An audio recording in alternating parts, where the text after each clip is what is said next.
اور وزیر دفاع خواجہ آصف نے قومی اسمبلی میں کہا کہ کل 2 ججز کی پارلیمنٹ کی پاس کردہ ترمیم کے خلاف غیرت جاگ گئی۔ پاکستان کی تاریخ میں عدلیہ کا کردار بھیانک رہا ہے۔ نواز شریف کو عہدے سے ہٹانے کی سازش کو عملی جامہ پہنانے کے لیے عدلیہ کا کیا کردار رہا؟ مزید جانتے ہیں انہوں نے کیا کہا۔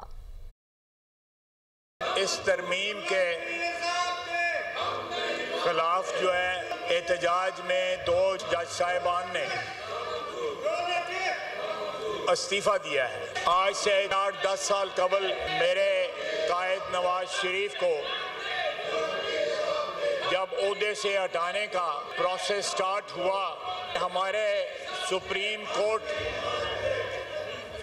کہ جج صاحبان نے اس وقت کے حکمران یا اس سے پہلے جو سازش نواز شریف کے خلاف تیار ہوئی تھی، اس سازش کو عملی جامہ پہنانے کے لیے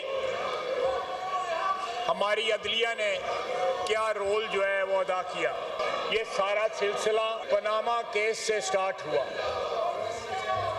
اس وقت چیف جسٹس حاکم نثار نے 2 بینچ تشکیل دیے، جس نے وزیر اعظم میاں نواز شریف کو نااہل قرار دیا۔